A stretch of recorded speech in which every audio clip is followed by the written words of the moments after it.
This is Black Woman CEO. Welcome to the only podcast dedicated to giving you the raw and real experiences of successful Black women entrepreneurs. Yes, girl, we're talking about the behind the scenes strategies of what it takes to increase in your profit, power, and purpose. I am your host, Quanisha Green, and I invite you to sit back, relax, and enjoy today's show. Welcome, everyone. This is Quanisha Green, founder of Black Women CEO, and so excited to you to come today with one of our Black women CEO experts. And I guess we can say we're with a CEO on the rise today, Alicia Beatrice. Hi, Alicia. Hello, Quanisha. I am so excited that you are joining me today to do this interview. Yes. So as everyone know, I always let our guests kind of describe themselves, who they be, right? Who you be.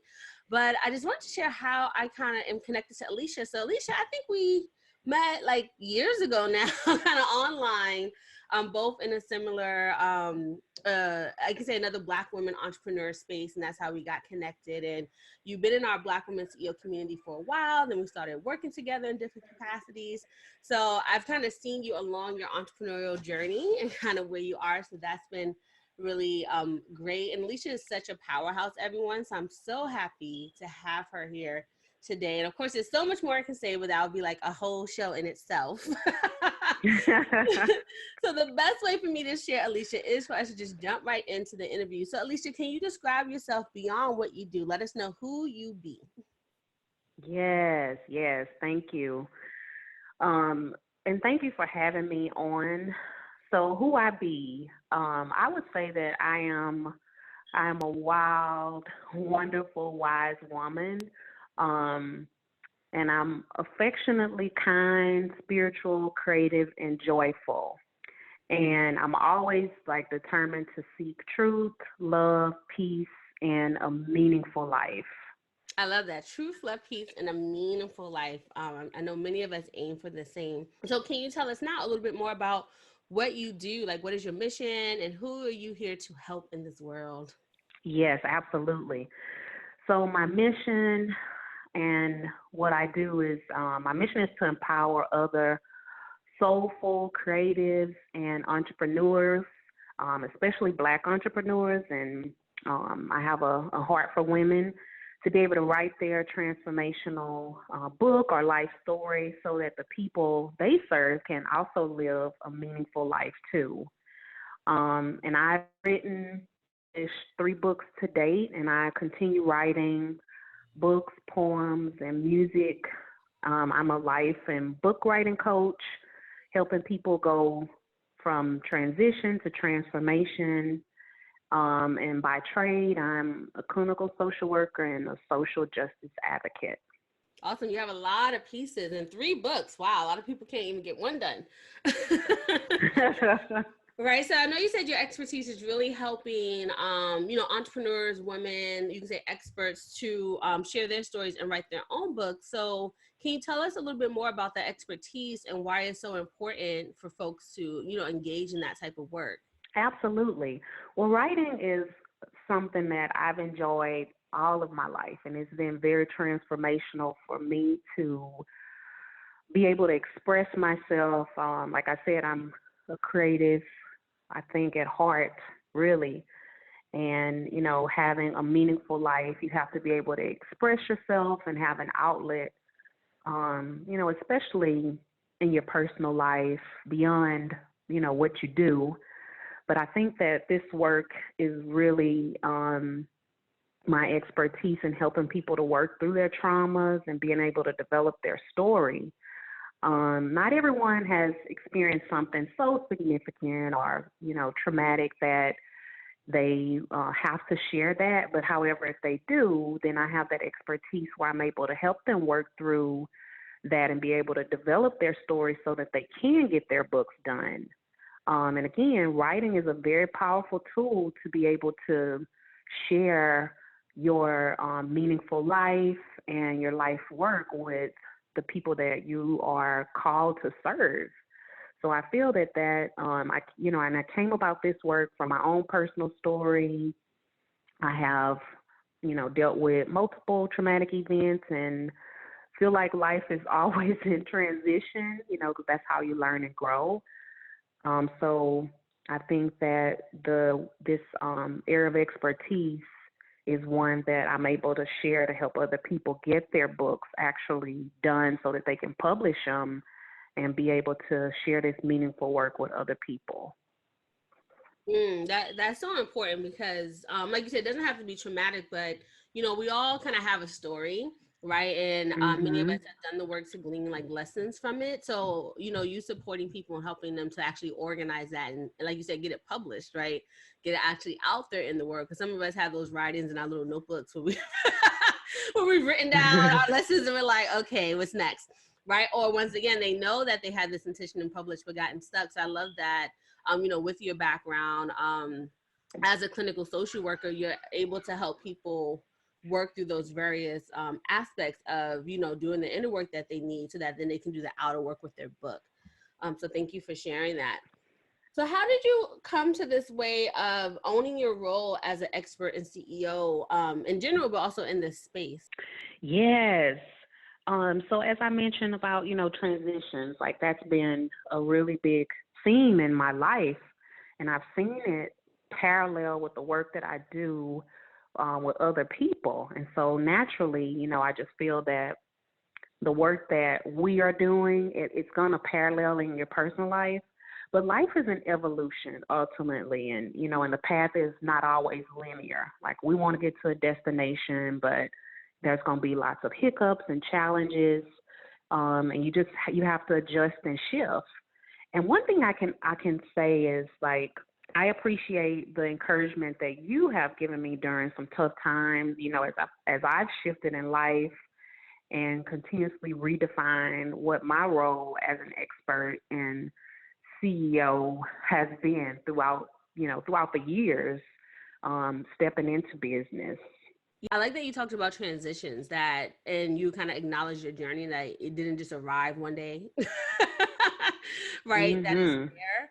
So, and thank you for acknowledging that. I know we've worked together and really helping you also to, grow in that. So where would you say you are right now and viewing yourself as a CEO? Like, what does that mean to you at this moment? What that means to me is owning that this is something that I am doing, and the work that I'm doing is meaningful.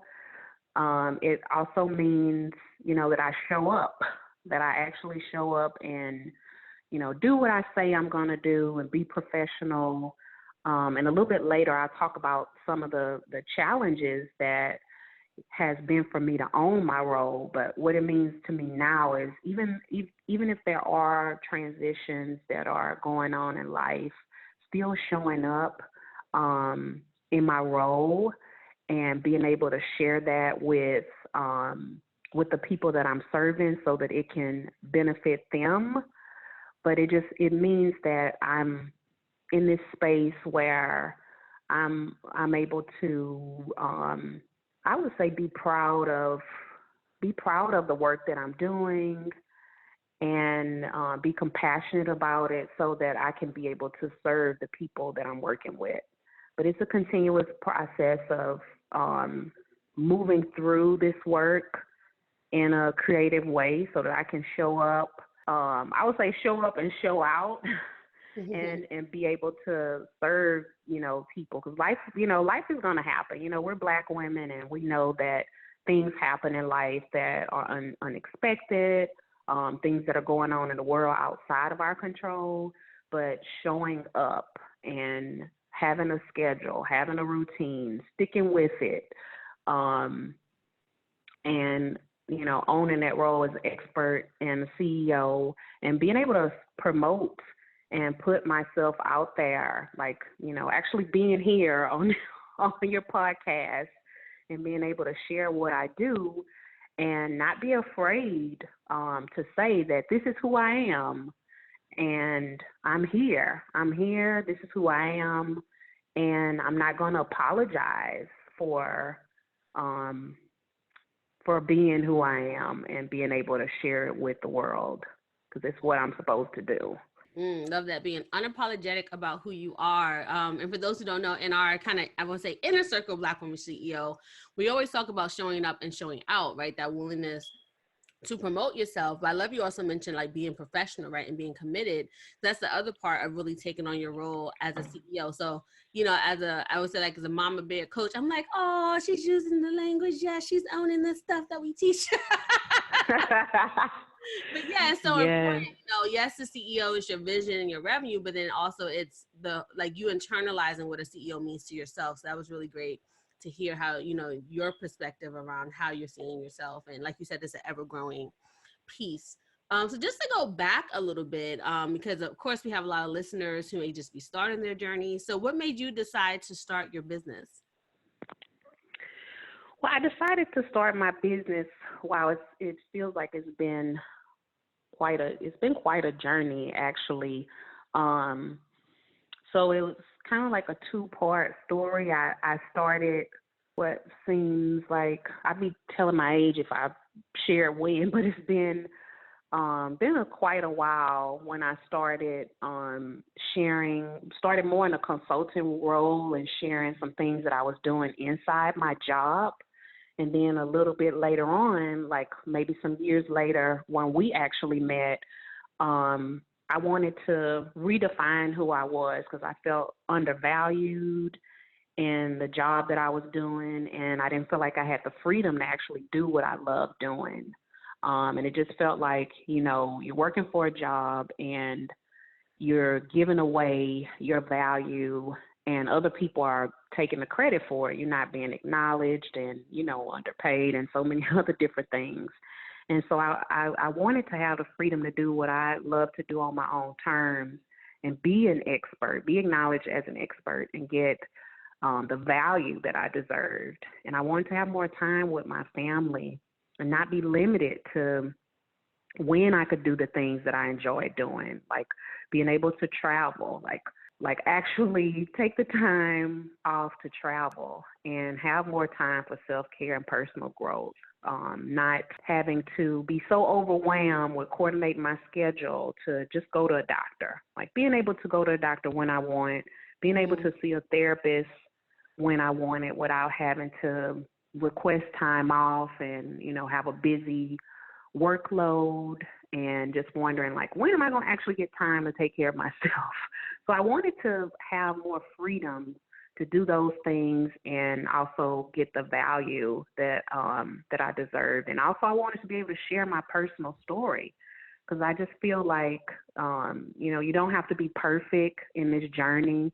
We all have something that we can share with the world, but I wanted to be able to use my voice and use my writings to benefit other women who are out there, suffering in silence and dealing with things and show them how they can be empowered to do the same things. Hmm. Yeah, I love that. It sounds like at the end of the day, it was like taking charge of your life, right? Like you said, own your time, having the freedom, being able to live on your terms and really the means, right, to do that. And I know definitely people will resonate with that.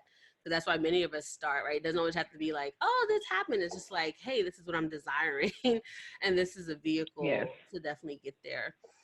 So with that, what were some of your early challenges that you faced? And then how did you overcome them? So in the beginning, it was challenging for me to own my role as CEO and expert independently from like my 9 to 5 work that I was doing. However, I was already the expert in my job, but I always felt I had to be vetted as a CEO outside of that. And I think that's something we get conditioned to because we're used to working. If you're used to working for other people, when you really step out in the role as a CEO, you have to set your own schedule. You have to be accountable to yourself, but that confidence that you're needing to put yourself out there. Working my business without feeling judged or fear of what other people would think about me if I'm self-promoting my work on social media or in the public. So it was a lot of inner work that I had to continue doing to build up my confidence and continue working through my personal story and learning and growing. And also having a support team was very beneficial so that I wasn't doing everything on my own, which really goes against, what we're talking about self-care and collaborating with other people and working together.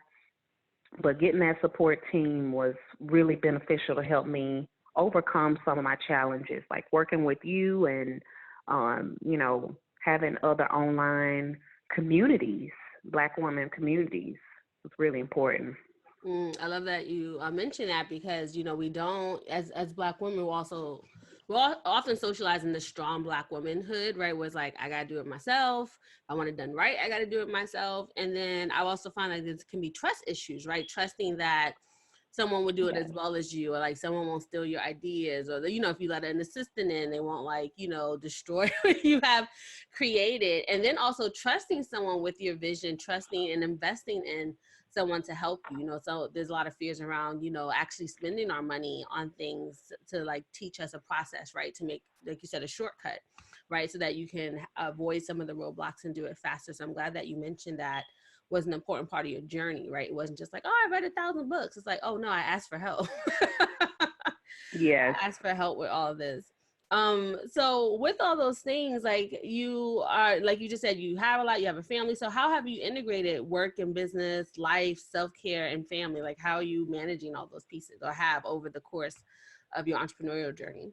Yes, absolutely. Over the course of my entrepreneurial journey, it's been a learning curve. It's been a lot of growth and adjustments and transitions. As I mentioned, I'm constantly in transitions, and family looks different for me. However, I continue to make it a priority with self-care and my family, making that a priority in everything that I do.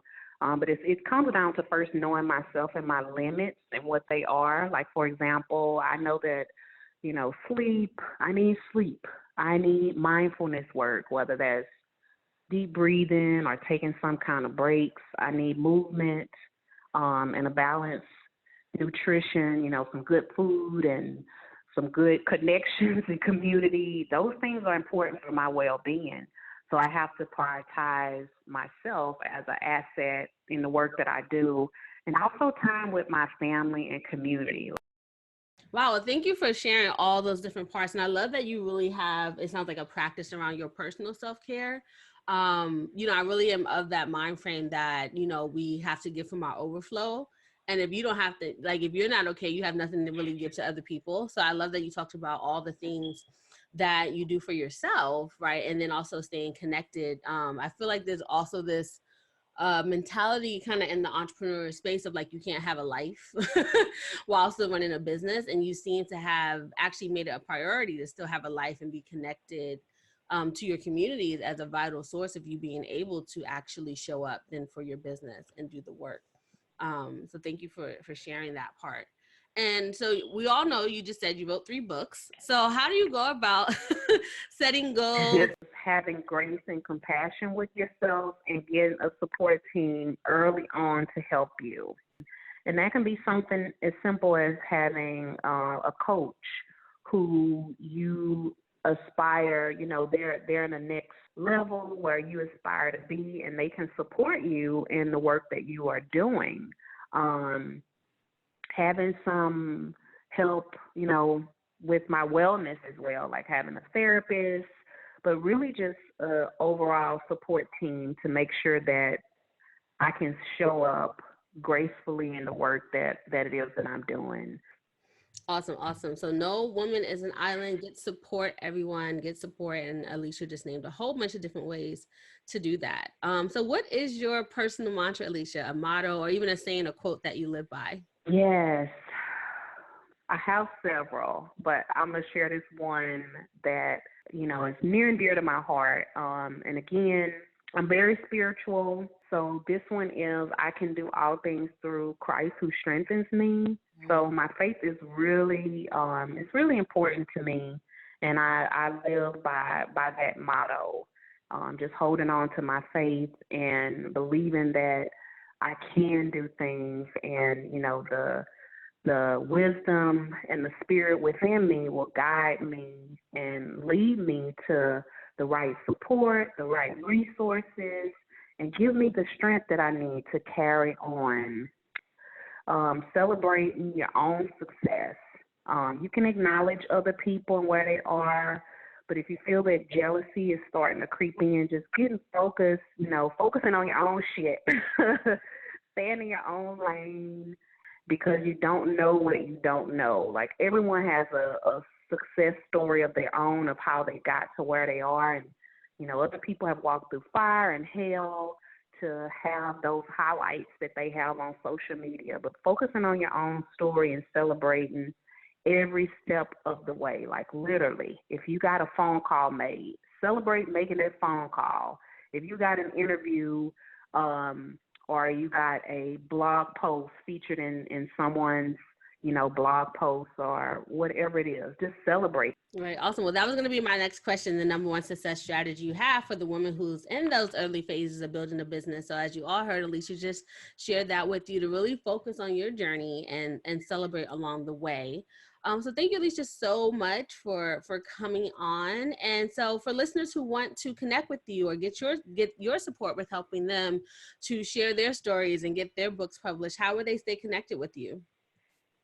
Absolutely. So there are two ways that you can stay connected with me. I'm on social media, Facebook, Instagram, and LinkedIn. You can connect with me at the number one, Alicia Buchanan. So that's one, ALICIABUCH8NAN. And my website is www.aliciabuchanan.com. Now, as I say, I love to connect with you guys, and there's also a free resource guide that you can download on my website at aliciabuchanan.com and connect with me that way and get more information. All right, awesome. So we'll make sure that her website is there in the show notes so that you can grab that free guide. Well, thank you again, Alicia, for coming on our Black Women CEO podcast and sharing more about your story as you grow as a CEO on the rise. Oh, girl, the episode stopped, but the party is not over.